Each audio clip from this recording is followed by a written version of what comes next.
Alrighty, we are back and we are talking about exposure compensation, which is what it sounds like when you think about it. When you take a photo, you've achieved an exposure, okay? It could be good or it could be bad.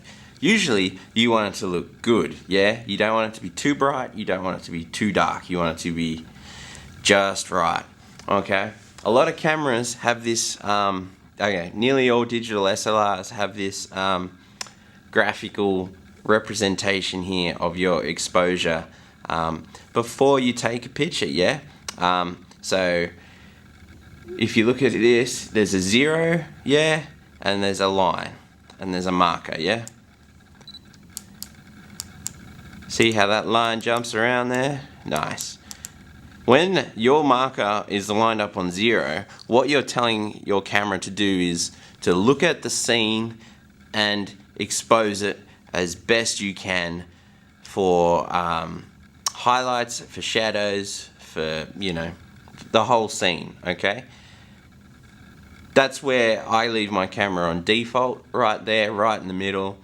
And I take a picture and I look at it and I go, and I make a decision and I go, I think I'd like that a little bit brighter or a little bit darker. Sometimes the camera gets it bang on first go and I'm just like, epic, let's leave it alone. But once I review a picture by hitting, you hit your review button, you look at the picture on the back of the screen, you go, is that the right amount of light in that picture? If you want more light, all you gotta do is drag this slider a bit towards the plus side, okay? So you're adding light. Yep. You can go all the way up to, wow.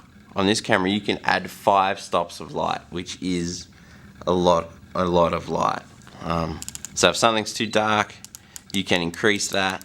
What the camera will be doing on P is making a decision. It'll be making 2 decisions. It'll be increasing light by slowing your shutter speed, so giving more time for light to get into the camera, yep.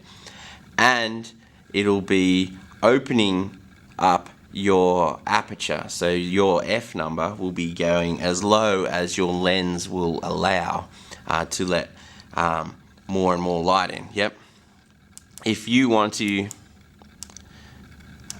take light out of an exposure, drag it to the minus side. Cool. Subtract light. You'll see the values up here of your shutter speed and aperture are changing depending on how you compensate your exposure. Yep. Cool. Cool. So now you're up to 2 tricks. You can adjust your ISO, and once you've got your ISO set where you are, you can further finesse your exposure by just adding or subtracting light. You still haven't had to worry about setting a shutter speed yet or setting an aperture. All you're doing is controlling volume knobs, okay? Volume knobs are easy. You just turn them up and down. You have a look at your picture and go, I want to add more. I want to take away some, okay? It's like cooking in the kitchen. You taste it, you go, it needs more salt, needs more pepper. Same sort of idea with your photography. Cool.